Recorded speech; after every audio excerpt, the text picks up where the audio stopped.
2270-9887 y pueden marcar mensajería de texto al 8588-2912. Vamos a conversar en unos segundos ya con Juan Sebastián Chamorro, director ejecutivo del FUNIDES. Tengo un mensaje acá que dice: hola, saludos. ¿Y por qué el gobierno no lleva la cédula casa por casa como lo hizo en el 2011? Creo que también es una buena opción para evitar esos caos que vimos, esas filas enormes, ¿verdad? Por el documento de identidad. Juan Sebastián Chamorro, ¿cómo estás? Bienvenido a Café con Vos. Entiendo que el café te gusta con vos, por eso te voy a preguntar ya. Me gusta con vos cuando me lo sirven, ¿verdad? Porque en la última te quedé debiendo. Me la quedaste debiendo.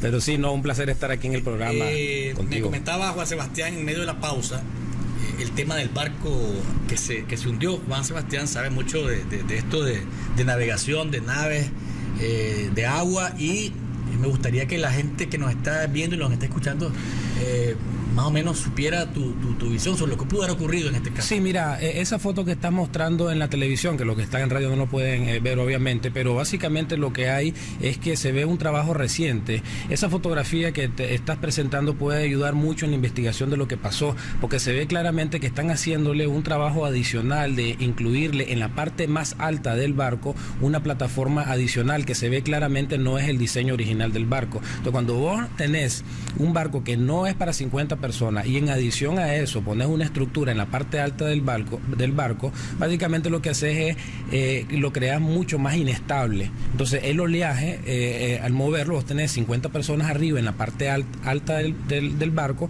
pierde estabilidad y tiende a volcarse como campana. ¿Y no es necesario que sea una ola muy grande? No, porque simplemente una ola lo suficientemente grande para hacerle perder el equilibrio con el peso que está en la parte alta del barco hace que el barco se dé vuelta de campana, pues, y se ve claramente que ese trabajo, que es reciente, no corresponde al diseño original del barco, porque esa plataforma que se ve en la foto se ve bien, un segundo piso se ve bien hacia adelante en la proa del barco, y eso es, digamos, una catástrofe esperando que ocurriera. Algo muy parecido a eso le pasó al ferry de Corea del Sur, que se dio vuelta, y mostraron fotos cómo era el barco antes. Sería interesante buscar cómo era ese barco antes y cómo fue después de la modificación.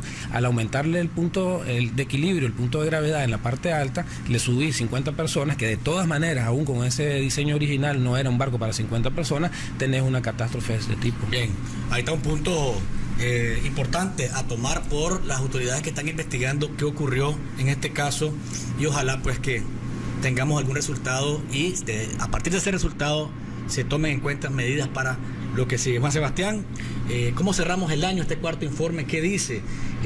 Aparentemente hubo alguna variante, tanto en las previsiones de porcentaje de crecimiento económico como en el comportamiento del índice del IMAE. Sí, bueno, la última vez que nos vimos fue a raíz del tercer informe de coyuntura, allá por octubre.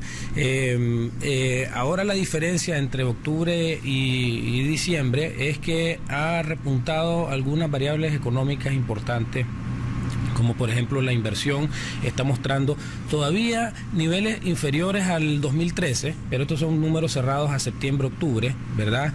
Donde se empieza a ver un poquito más de dinamismo en las inversiones. Y falta esta última parte que es muy importante. Que es muy importante, y eso nos hizo revisar un poquito hacia arriba, de 4.0 que iba a crecer la economía a 4.2, que es nuestra nueva proyección, o sea, un poquito de mejor escenario que lo que había en el tercer informe. Esto también se debe a la regularización del invierno. ¿Te acordás de que en aquella vez estábamos hablando bastante del tema de la sequía, el tema de los temblores? Eso hizo descender bastante la actividad económica. No vamos a crecer al ritmo del año pasado, producto de estos problemas, pero por lo menos en esta última parte del año se está notando una cierta recuperación. 4.2% es una tasa de las más altas de Centroamérica, eso hay que reconocerlo, es algo bueno que está ocurriendo con la economía nicaragüense, pero tenemos que también tomar en cuenta que nuestra economía es una economía relativamente pequeña. Nosotros producimos En total, la economía unos 12.000 millones. Para que tengas una idea, Costa Rica produce 50.000 millones. Entonces, este crecimiento de 4.2, si uno lo aplica a la economía de Nicaragua, son aproximadamente 450 millones. O si uno lo aplica a la economía de Costa Rica, estaríamos hablando de casi 3.000 millones.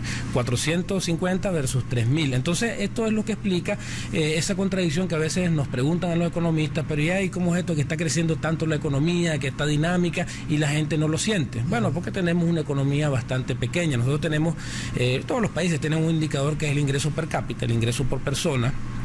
Y esto hace, por ejemplo, haciendo la misma similitud, si Costa Rica crece a esta misma tasa a la que crece Nicaragua, el ingreso per cápita se aumentaría en $750, mientras que en el ingreso per cápita de Nicaragua se incrementaría solo en 75, o sea, 10 veces más a la misma tasa. Entonces, hay que matizar estos números, ¿verdad?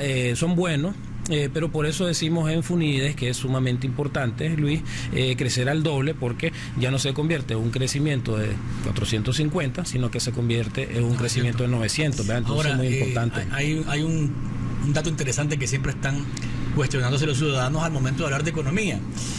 El gobierno habla siempre de 4.5, incluso hasta 5 se ha hablado de crecimiento. La CEPAL ubica a Nicaragua en 5%. Es decir, estas diferencias, ¿de dónde nacen?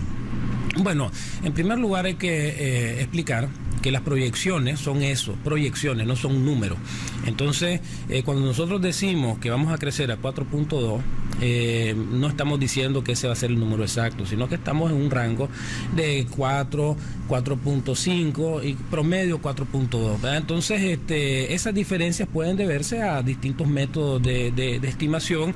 Hay algunos, por ejemplo, estimaciones que calculan que las inversiones van a crecer mucho más que lo que creemos nosotros. Algunas proyecciones por ejemplo, de la Cámara de Industria dice que va a crecer la inversión un 20%, nosotros creemos que va a crecer alrededor del 8 o el 10%. Entonces, ahí hay diferencias, ¿verdad? Porque es bien difícil predecir el futuro, es bien difícil predecir que se materialicen proyectos de inversión que pueden ser atrasados por diversos motivos. Ya vemos Tumarín, por ejemplo, que ha tenido 6 años de estarse anunciando y que no ha arrancado, de tal manera de que a veces nosotros tendemos a ser un poco conservadores y ver en el curso del año cómo va. ¿Cuáles son los rubros más importantes en la economía? ¿Qué es lo que se ha movido más? Bueno, en este año y sobre todo en esta última parte del año llama la atención el crecimiento de las exportaciones. Esto a pesar de que los precios no están de lo más alto. De hecho, el precio del oro ha caído, el precio del azúcar se ha mantenido, ha caído un poco, el precio del café se ha mantenido ahí, y entonces en términos reales el volumen, la cantidad de toneladas de azúcar, quintales de café o onzas Troy de oro, etcétera, ha aumentado en casi un 10%. Y esto es un elemento importante para el crecimiento económico. Lo que mencionaba de los centros comerciales y que la gente el consumo se ha mantenido relativamente estable. El consumo es una parte bien grande de la economía. Y como te decía, la parte de las inversiones que se venía mostrando a la baja en el curso del año, ahora empieza a repuntar un poquito. Hay algunas inversiones que ya están arrancando. Hace 2 días estuvimos ahí en la inauguración, la primera piedra de la planta de Cargill, de Tip Top Industrial, una inversión de $50 millones, va a ser una inversión bastante grande, 39.000 metros cuadrados de nave industrial, y este tipo de proyectos se empiezan a ver, digamos, ya en las cuentas nacionales, empieza a crecer. ¿Cómo andamos con el empleo? Crecimiento de empleo en general, y además de eso la formalidad, el ingreso del nicaragüense al Instituto Nicaragüense de Seguridad Social. Bueno, el empleo nosotros lo seguimos a través de las estadísticas del Instituto Nicaragüense de Seguridad Social. Ahí se registra qué sectores están registrando más asegurados activos, ¿verdad? Porque te da un indicio de dónde viene la generación de empleo. También te da un indicio de cómo va la formalización del sector, ¿verdad? Porque vemos, por ejemplo, que en el sector comercio el INS está haciendo una tarea de incorporar a trabajadores que están en el sector comercial bastante alto. Llevamos en este año un 15 a 16% de incremento de afiliados en el sector comercial. Eso no significa de que el sector comercial esté empleando esa cantidad de gente, se está formalizando esa cantidad de gente y se está generando empleo. Hay alguna hay algunos signos que preocupan un poco. La construcción todavía sigue baja, ¿verdad? Incluso negativa, por esto mismo que te decía de las inversiones, aunque menos baja que en el resto del año. Y en la manufactura, particularmente en la maquila, se nota una desaceleración de la contratación de gente, ¿verdad? Se nota pues que las maquilas ya están sintiendo la venida del TPL ahora en diciembre, o la no extensión del beneficio, y están siendo más cautelosas en la contratación del personal en la zona franca. Sí se está notando, porque también se registra la evolución de los salarios, de que el salario en este sector sí está aumentando en el sector de maquila alrededor del 6.8%, lo cual es positivo. Ahora, el impacto de los TPL se mantiene siempre los números que ustedes habían previsto, los 7.000 empleos que están ahí en peligro decimos, porque el doctor Roberto González estuvo conmigo acá la semana pasada y dijo de manera clara pues de que el impacto podría ser incluso menos, porque ellos están gestionando con algunos compradores de que no se vayan de Nicaragua independientemente de que no se extiendan. Sí, bueno, yo creo que estas son cosas que ponen a prueba qué tan robusto es esta industria. Algo positivo que ha habido durante todos estos años de Tratado de Libre Comercio con Norteamérica es de que se ha ampliado la gama de productos que se elaboran. Cuando comenzó el CAFTA eran aproximadamente 8 productos, ahora estamos hablando de 44 productos. Entonces, ¿qué es lo que significa? De que no todos estos productos están con el beneficio del TPL. O sea, al tener una mayor diversificación, poder amortiguar más estos efectos, pero ya en las cifras oficiales se está viendo una disminución de este sector que venía creciendo al 4% de generación de empleo. Ahora estamos con 1.2 y todavía son datos cerrados a septiembre.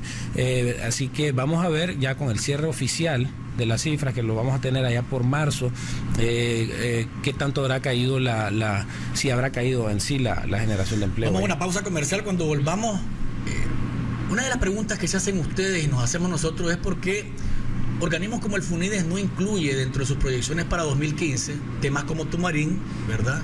Y temas como el canal. Deberían de estar como proyecciones para que se incremente la economía, tomando en cuenta el optimismo que hay dentro de los profesores de estos proyectos al hablar del futuro. Veremos qué nos dice Juan Sebastián Chamorro luego de la pausa comercial. Disfruta de Café con Vos. Estamos de regreso, oyentes y televidentes del Saborcito de la Mañana. Seguimos con Juan Sebastián Chamorro este miércoles hablando sobre el informe de coyuntura, el cuarto informe de coyuntura económica de 2014. Le decía desde la pausa, Juan Sebastián, pero mencionabas a Tumarín y esa posposición del proyecto desde 2009 hasta acá. Y también se habla del canal, y en las proyecciones de 2015, que ustedes siguen viéndola en un crecimiento que no va a superar el 4.5%, se mantiene más o menos en ese rango. 2015 y 2016 se mantienen en la misma línea. Claro. ¿Por qué no se incluyen estos proyectos? La gente dice, si esto es en serio, si es de verdad, ¿por qué no lo incluyen organismos serios como el FUNIDES? Bueno, en primer lugar, nosotros trabajamos con números, Luis, ¿verdad? Es decir, al hacer las proyecciones tenemos que trabajar con algún modelo conceptual y de hecho un modelo computacional, y tenemos que meter un número específico que es cuánto es lo que se piensa invertir en esa obra en el curso del año, y ese número pues no se tiene, pues no existe, no ha sido compartido, solo se ha hablado de 50.000 millones. Y con 50.000 millones no puede hacer un... y con ese número tampoco puede hacer mucho. Pues meto 10.000 millones porque 50.000 entre 5, 10.000, y entonces 5 años, 10.000 por año. 10.000 por año, como la economía son 10.000, entonces es un crecimiento del 100%. ¿Quién te va a creer esa proyección? Entonces, pero bueno, estamos hablando de que las proyecciones, al menos de boca, de los que han hablado del canal, por ejemplo, específicamente, estás hablando de que 8% en el primer año, después habían hablado incluso del 14% en el 2014 y mucho más en el 2015, pero o sea, a partir de eso ustedes no pueden... Sí, a partir de lo que hay definitivamente no se puede hacer ninguna inferencia así numérica pues del impacto. Solo uno puede hablar en líneas generales lo que esto podría significar, pero en temas de proyecciones no tenemos los insumos.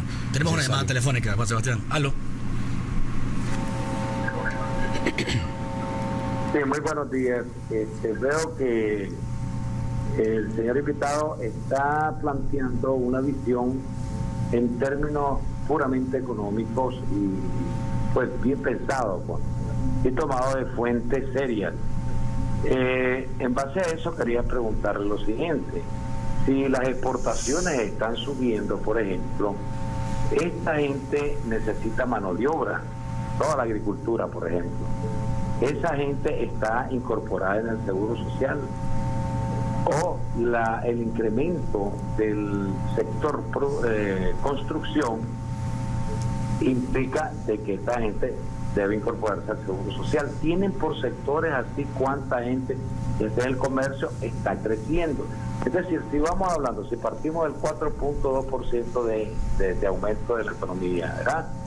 Entonces por sectores se va aumentando tanto.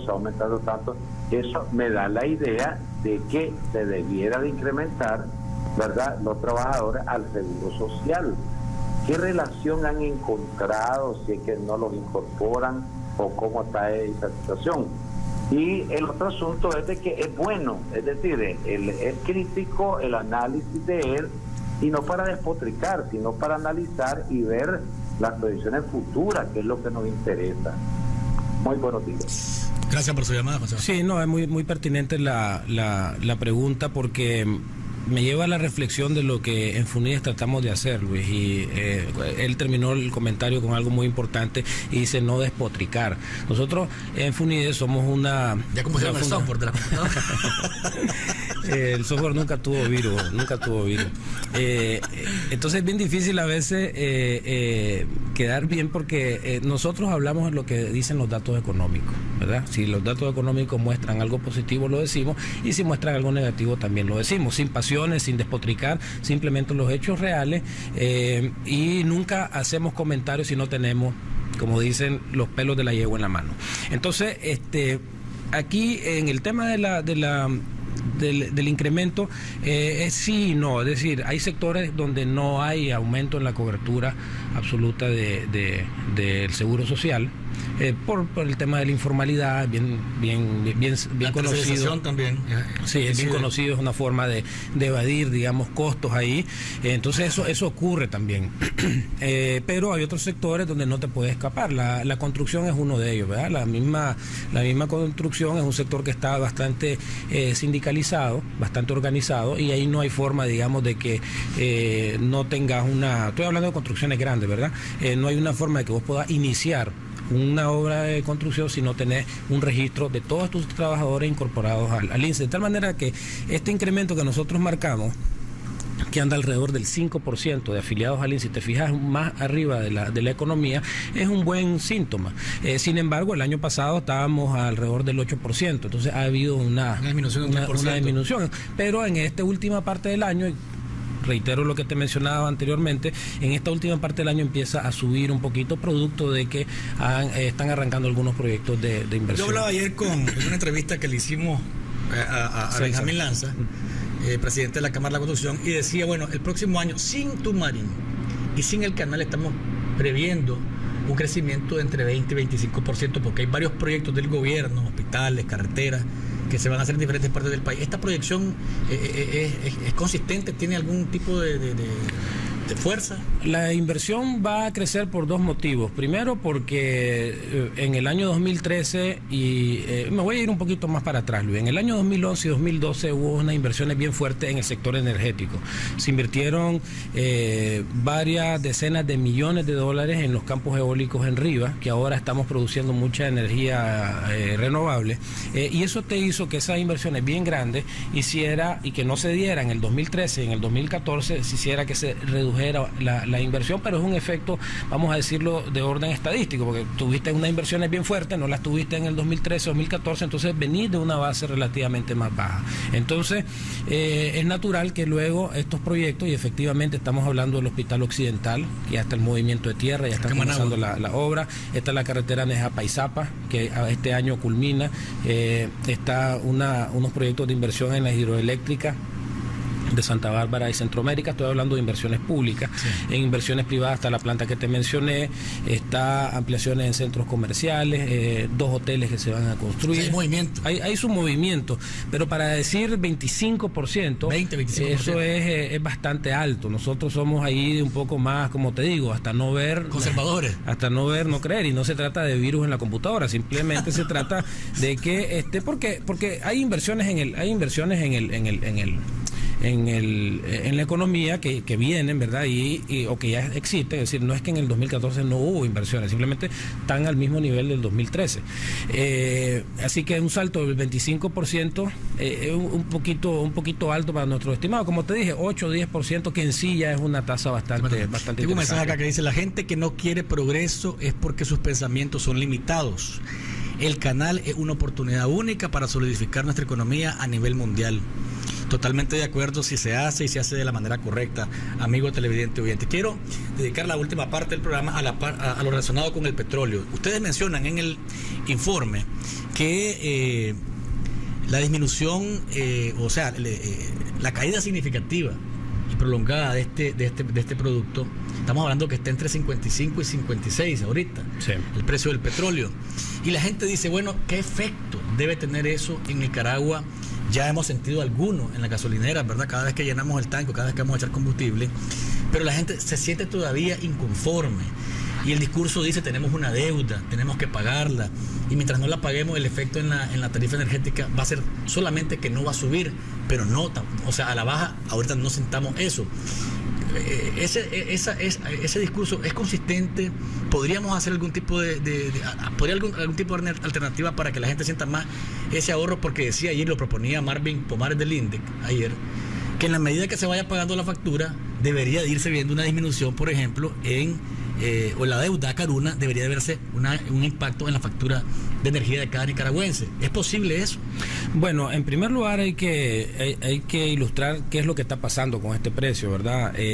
Básicamente lo que hay es una puja entre Estados Unidos, que desarrolló tecnologías. Cuando el precio estaba a 180, 140 dólares, desarrolló tecnologías de explotar yacimientos que antes no podía explotar porque no tenía la tecnología. Inventaron unas nuevas tecnologías para extraer de la piedra esquisto el residuo de petróleo y gas natural que había en eso. Entonces realmente está habiendo un boom petrolero en zonas como Dakota del Norte, que es un estado que nunca habíamos oído hablar de él, pero no sonaba, y ahora se ha convertido como el lejano oeste. Están llegando miles de personas a buscar empleo, y eso ha hecho que Estados Unidos ahora sea autosuficiente de petróleo. Importe menos, incluso sea autosuficiente. Que no necesite de nadie. ¿Qué más significa eso? Que ellos ahora pueden golpear la mesa, y a quien tienen enfrente, tienen a los de Arabia Saudita y los Emiratos Árabes, que tradicionalmente son aliados.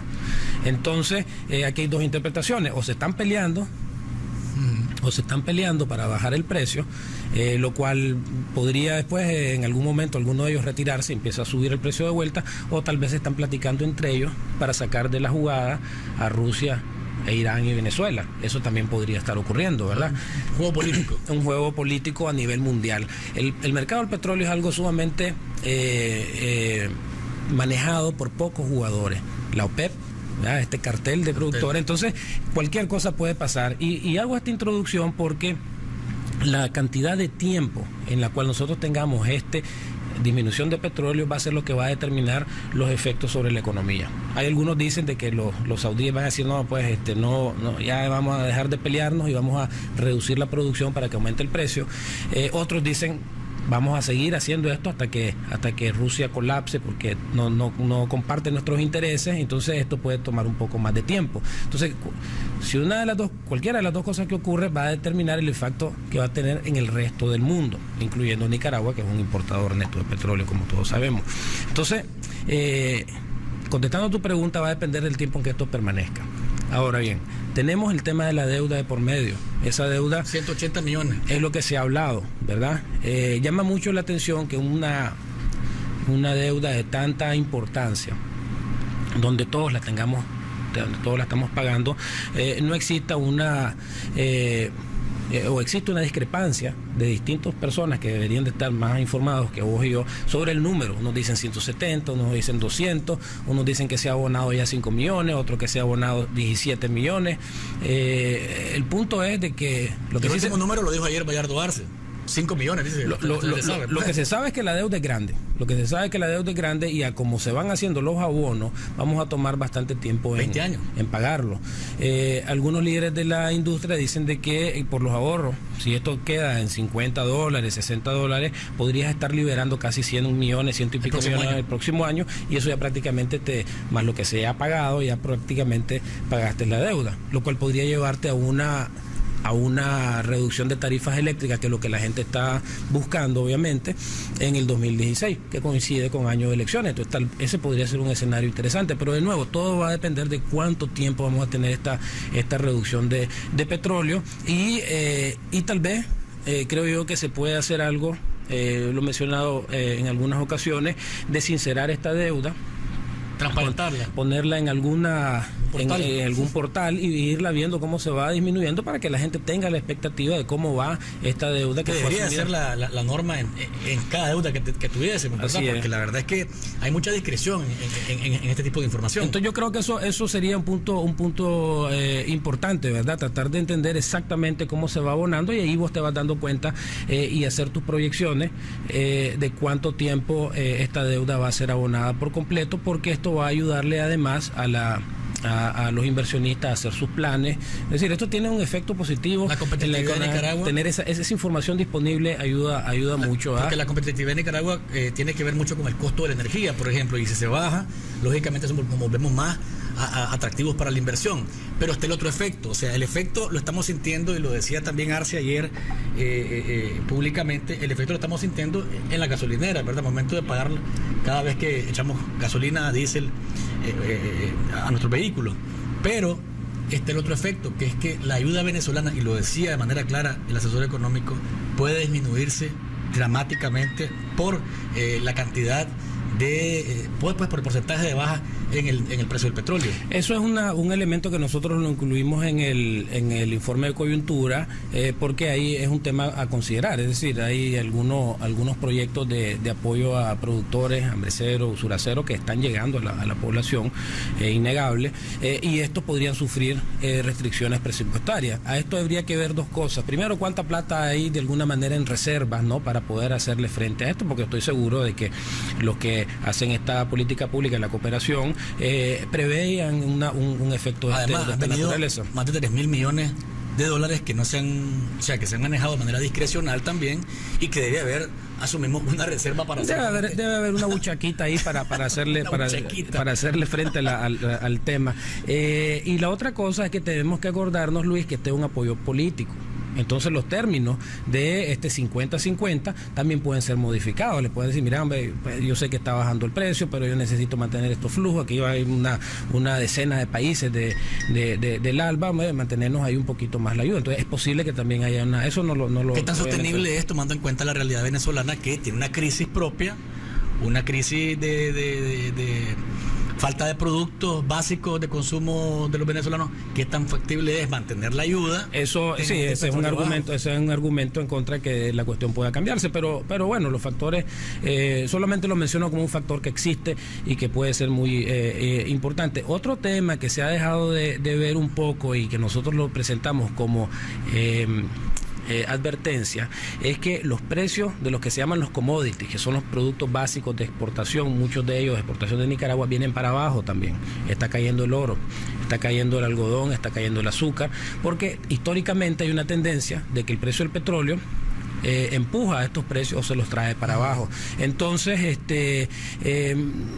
pues no quiero sonar aguafiesta, ¿verdad? Pero sí reiterar de que hay que tomar en cuenta de que a veces pueden haber daños, efectos colaterales sobre los productos que nosotros vendemos, y las expectativas, las proyecciones de los organismos internacionales es que los productos que Nicaragua va a exportar no van a crecer el próximo año. Ahora bien, esto está teniendo un efecto sobre el consumo de Estados Unidos bien fuerte. Fíjate vos que a cada automovilista promedio en Estados Unidos le significa un ahorro de $800 al año. Estás hablando de un país bien rico, y esos $800 no lo va a gastar más gasolina, lo va a gastar en café de Nicaragua, en langostas, en consumo, ¿verdad? En las camisas que producen las maquilas. Entonces ahí podría haber un efecto positivo también, ¿verdad? Pero históricamente, pues, solo lo dejo el punto ahí nomás, no quiero sonar catastrófico ni mucho menos, puede haber un efecto sobre los precios de los commodities. Dice acá un mensaje, dice, ¿puede explicar el invitado el tema del subsidio? ¿Quién lo paga? ¿Cómo? ¿De dónde sale? En el tema de la luz y el petróleo, ¿lo paga el pueblo? Los subsidios siempre los paga el pueblo, ¿verdad? El subsidio es un impuesto a la inversa, ¿ya? Es una plata que se tiene que desembolsar el Estado para erogar una obligación. Las exoneraciones las paga el pueblo, igual que los impuestos, solamente que con signo a la inversa. Hay varios subsidios, no hay solamente un solo subsidio. Ahí está el subsidio el subsidio de transporte, los 2.50 pesos, 2.2 córdobas con 50 centavos, que se ha mantenido constante por más de 8 años. Debería estar como a 5 o 7 tal vez. Probablemente más, ¿verdad? Entonces ahí hay un subsidio que, al bajar el costo del transporte, ese subsidio que le da, ese no lo vemos, le da el Estado a los buceros, pues debería haber ahí una liberación de recursos. Está el subsidio a la electricidad. Este subsidio puede andar alrededor de los $50 millones, que subsidiar hasta 150, sí, independientemente del tamaño de la casa, donde viva, etcétera, reciben ese subsidio. Así que ahí estaba el bono, ¿verdad? Estaba el bono, ¿ya lo asumimos? Ya lo asumió el presupuesto, de tal manera de que al final del día, ¿verdad?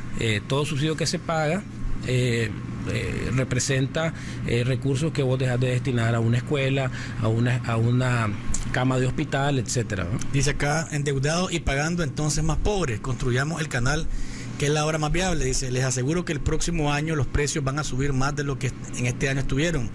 Todo será muy costoso y es probable. Todo depende de cómo se lleven, como dice Juan Sebastián, estos carteles, ¿verdad? O estos grupos, los de Estados Unidos contra los de Rusia, y eso va a tener un efecto seguramente en el precio del petróleo. Tu reflexión final, Juan Sebastián, el tiempo se nos ha terminado. Bueno, muchas gracias por la invitación, ¿verdad? Creo que hemos dejado algunas cosas en el tintero, desafortunadamente, que quería compartir con la población, pero básicamente las proyecciones del 2015 eran una de ellas, y quiero terminar diciendo de que este 2015 no se esperan grandes sorpresas ni hacia la baja, sobre todo hacia la baja no vemos condiciones relativamente buenas. Esto del petróleo está fortaleciendo la economía de Estados Unidos, que es nuestro principal mercado de exportación, eso es algo positivo. Los precios, ¿verdad?, como he mencionado, de nuestras exportaciones pueden disminuir un poco, pero no creo que sea tan preocupante, y esperemos, ¿verdad?, de que este abono, esta deuda pueda reducirse al mínimo para poder tener tarifas más bajas. Lo último, lo que decía del índice, ¿se puede hacer un equivalente entre lo que se va pagando de la deuda y eso verse reflejado en las facturas de energía de la población? Habría que ver más en detalle en qué consiste la propuesta, ¿verdad? Porque en términos generales fue lo que plantearon. Si pagamos 20 millones, que esos 20 millones se miren en la reducción de la energía en las facturas. Sí, lo que pasa es que la economía es como una sábana, o te tapas la cabeza o te tapas los pies. Entonces o abonás a la deuda o reducís la tarifa. Entonces la única forma que las dos cosas bajen es que reducís menos la tarifa y reducís menos el abono a la deuda. Pues entonces habría que ver qué se puede hacer. Otra cosa podría ser de que se incorpore al presupuesto, como se hizo con el INS, esta deuda se paga 10 años y después vamos viendo lo de la tarifa. Juan Sebastián Chamorro, director ejecutivo de FUNIDE, gracias por habernos acompañado. Amigos televidentes y oyentes, así más o menos está cerrando la economía del país. Veremos qué efectos puede tener, o vamos a ver por cuánto tiempo se mantiene el precio del petróleo bajo y los efectos que puede tener esto en la economía nacional, sobre todo en este tema de la tarifa eléctrica que preocupa tanto a los nicaragüenses. Nos encontramos mañana y recuerden, no hay mañana sin café.